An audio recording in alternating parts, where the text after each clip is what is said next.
नमस्कार दोस्तों, मैं सरिता कहानियाँ सुनाना चाहती हूँ। जी हाँ, मेरी, आपकी और हम सब की, जिसके भीतर हम हैं और हमारे भीतर कहानियाँ। आज मैं आपको सुनाने जा रही हूँ अपनी मित्र प्रोफेसर डॉक्टर सुशीला टॉक भरे की कहानी। प्रोफेसर डॉक्टर सुशीला महाराष्ट्र की रहने वाली हैं और साहित्यिक पत्र पत्रिकाओं में उनकी गतिविधियाँ अत्यंत सक्रिय रही हैं।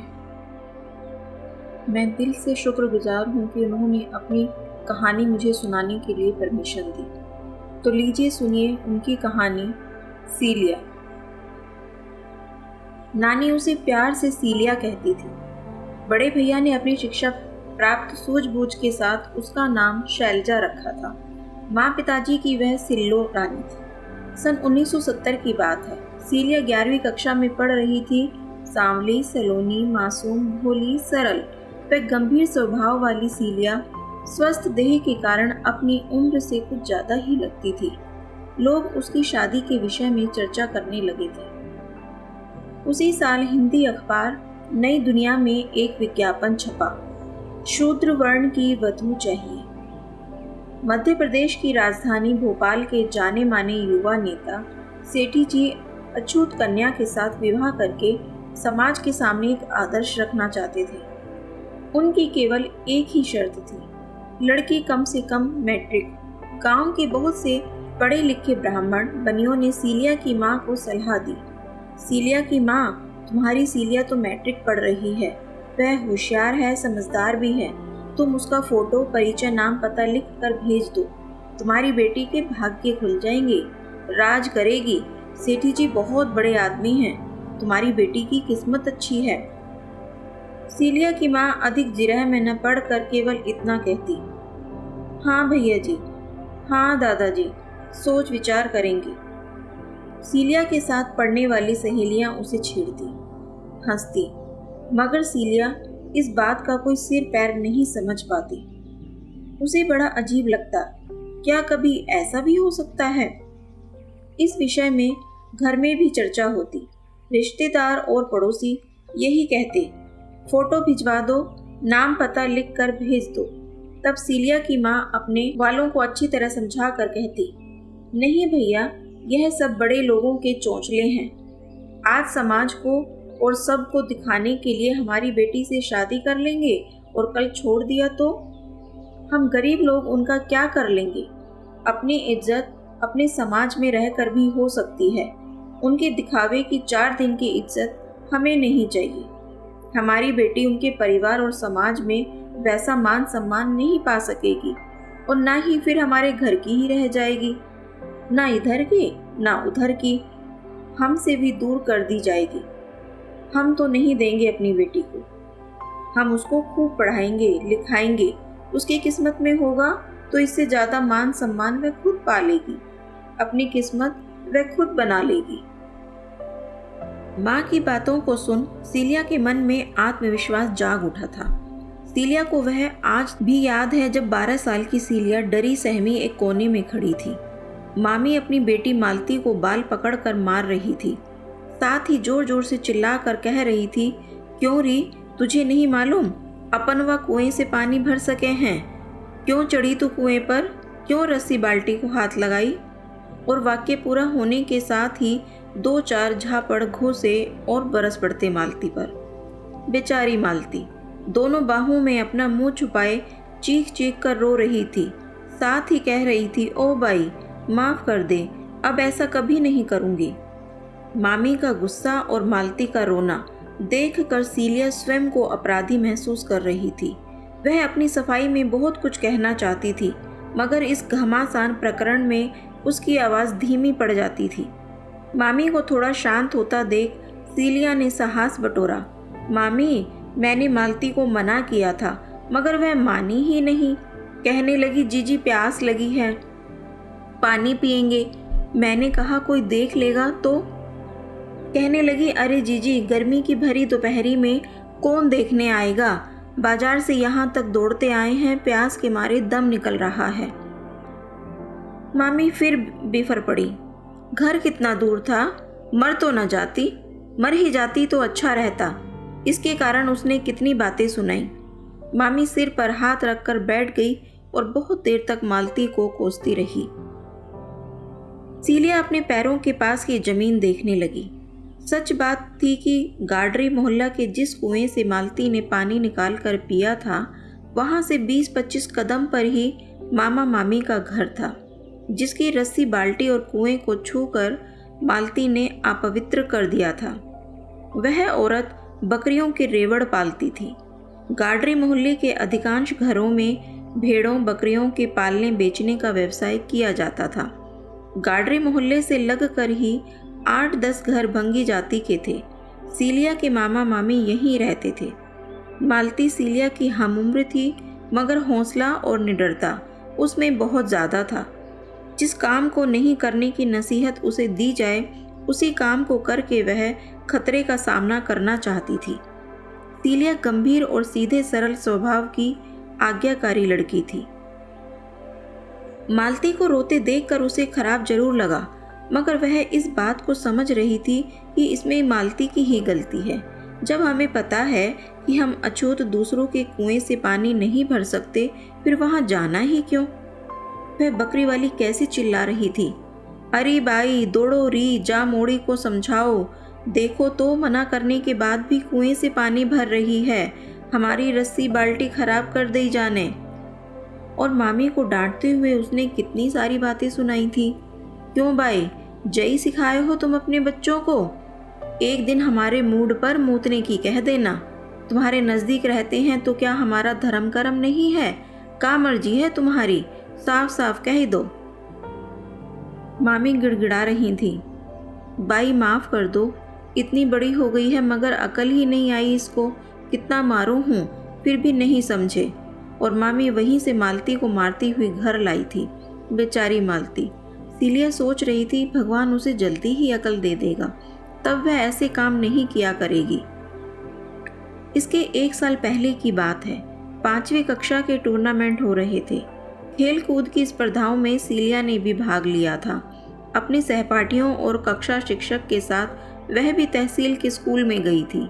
आसपास के अनेक गांवों के विद्यार्थी टूर्नामेंट में भाग लेने आए थे। दूसरे दिन सीलिया की स्पर्धाएं आरंभ में ही होने से जल्दी खत्म हो गई। वह लंबी दौड़ और कुर्सी दौड़ स्पर्धाओं में प्रथम आई थी। वह अपनी खो खो टीम की कैप्टन थी और उनकी खो खो टीम भी उसी के कारण जीती थी। खेल कूद के शिक्षक गोकुल प्रसाद ठाकुर जी ने सबके सामने उसकी बहुत तारीफ की थी। साथ ही उससे पूछा था, यहाँ तहसील में तुम्हारे रिश्तेदार रहते होंगे, तुम वहाँ जाना चाहती हो? हमें पता बता दो, हम तुम्हें वहाँ पहुँचा देंगे। सीलिया मामा मामी के घर का पता जानती थी, मगर शिक्षकों के समक्ष उनका पता बताने में उसे संकोच हो रहा था। शर्म के कारण वह कुछ नहीं बता पाई। उसने संकोच के साथ कहा, मुझे यहाँ किसी का भी पता मालूम नहीं है। तब सर ने उसकी सहेली हेमलता से कहा था, हेमलता, तुम इसे भी अपनी बहन के घर ले जाओ, शाम को सभी एक साथ गांव लौटेंगे, तब तक वहाँ आराम कर लेगी। हेमलता ठाकुर जाति की थी। सीलिया के साथ ही 5वीं कक्षा में पढ़ती थी। उसकी बहन की ससुराल तहसील में थी। उनका घर तहसील के स्कूल के पास ही था। हेमलता सीलिया को लेकर अपनी बड़ी बहन के घर आई। बहन की सास ने हंसकर बातें की। हेमलता को पानी का गिलास दिया। दूसरा गिलास हाथ में लेकर सीलिया के बारे में पूछने लगी, कौन है, किसकी बेटी है, कौन ठाकुर है? सीलिया कुछ न कह सकी।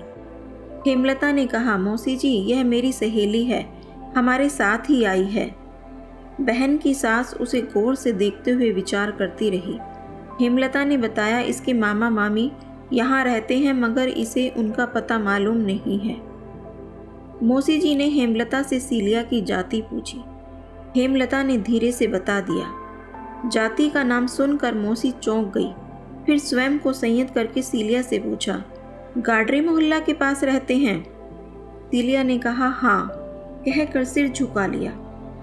तब मौसी ने अतिरिक्त प्रेम जताते हुए कहा, कोई बात नहीं बेटी, हमारा भैया तुम्हें साइकिल पे बिठा के वहाँ छोड़ आएगा। ऐसा कहते हुए मौसी पानी का गिलास लेकर अंदर चली गई। कर वह पानी का गिलास वापस ले गई थी। सीलिया को प्यास लगी थी, मगर वह मौसी जी से पानी मांगने की हिम्मत नहीं कर सकी। पानी मांगने पर क्या वह देने से इनकार कर देती? सीलिया को यह प्रश्न साल रहा था। मौसी जी के बेटे ने उसे गाडरे मोहल्ले के पास छोड़ दिया था। सीलिया रास्ते भर कुड़ती आ रही थी। आखिर उसे प्यास लगी थी तो उसने मौसी से पानी मांगकर क्यों नहीं पिया? तभी उसे याद आया मौसी उसकी जाति के नाम से कैसी चौंक गई थी। मौसी के चेहरे का भाव उसके आंखों में तैर गया। कितने मुखौटे चढ़ाकर रखते हैं लोग। सीलिया को देखकर मामा मामी, मालती और सभी लोग बहुत खुश हुए थे। उससे बड़े उल्लास के साथ मिले थे, मगर सीलिया हेमलता की मौसी जी से मिली उमस को भूल नहीं पा रही थी। शाम के समय मामा ने उसे स्कूल पहुंचा दिया था। बरसों पुरानी घटनाएं मन मस्तिष्क में बार बार कौंध कर उथल पुथल मचा देती थी। सीलिया का स्वभाव चिंतनशील बनता जा रहा था। परंपरा से अलग नए नए विचार उसके मन में आने लगे थे। वह सोचती, आखिर मालती ने ऐसा कौन सा जुर्म किया था? प्यास लगी, पानी निकालकर पी लिया। फिर वह सोचती, हेमलता की मौसी से वह पानी क्यों नहीं ले सकी थी? और अब यह विज्ञापन उच्च वर्ग का नवयुवक, सामाजिक कार्यकर्ता, जनता का नेता, जाति भेद बिटाने के लिए शूद्र वर्ण की अछूत कन्या से विवाह, समाज के सामने एक आदर्श रखने की बात, यह सेठी जी महाशय का ढोंग आडंबर है। यह सचमुच ये समाज की परंपरा को बदलने वाले हैं, सामाजिक बदलाव की क्रांति लाने वाले महापुरुष हैं। उसके मन में यह विचार भी आता, अगर उसे अपने जीवन में ऐसे किसी महापुरुष का साथ मिला तो वह अपने समाज के लिए बहुत कुछ कर सकेगी। लेकिन क्या कभी ऐसा हो सकता है? यह प्रश्न उसके मन से हटता नहीं था। साथ ही मां के यथार्थपूर्ण अनुभवी कथन पर भी उसे विश्वास था। मध्य प्रदेश की जमीन में सन 1970 तक ऐसी फसल नहीं उगी थी जो एक छोटे गांव की अछूत मानी जाने वाली भोली भाली लड़की के मन में अपना विश्वास जगा सके और फिर दूसरों की दया पर सम्मान, अपने निजत्व को खोकर दूसरों की शतरंज का मोहरा बनकर रह जाना, वैशाखियों पर चलते हुए जीना। नहीं, हम क्या इतने लाचार हैं, आत्मसम्मान रहित हैं? हमारा अपना भी तो कुछ अहम भाव है। उन्हें हमारी ज़रूरत है, हमको उनकी ज़रूरत नहीं। हम उनके भरोसे क्यों रहें? अपना सम्मान हम खुद बढ़ाएंगे। सीलिया ने मन ही मन दृढ़ संकल्प किया, मैं बहुत आगे तक पढ़ूंगी, पढ़ती रहूंगी, उन सभी परंपराओं के मूल कारणों का पता लगाऊंगी जिन्होंने हमें हिंदू समाज में अछूत बना दिया है। मैं विद्या, बुद्धि और विवेक से अपने आप को ऊंचा साबित करके रहूंगी। किसी के सामने झुकूंगी नहीं और ना ही कभी अपना अपमान सहन करूंगी। सीलिया मन ही मन इन बातों का चिंतन मनन करने लगी थी। एक दिन अपनी माँ और नानी के सामने उसने बड़े दृढ़ निश्चय के साथ कहा, मैं शादी नहीं करूंगी, मुझे बहुत आगे तक पढ़ना है। माँ और नानी अपनी बेटी को ध्यान से देखती रह गई। नानी खुश होकर बोली, शादी भी होगी, शादी हो या ना हो, मगर तू खूब पढ़ाई कर और इतनी बड़ी बन कि खुद को बड़ी जात के समझने वाले लोग तेरे घर नौकर रहें। बड़े लोगों के बराबर सब तेरा सम्मान करने लगेंगे। माँ मन ही मन मुस्कुरा रही थी, सोच रही थी, मेरी सिल्लो रानी को मैं खूब पढ़ाऊंगी।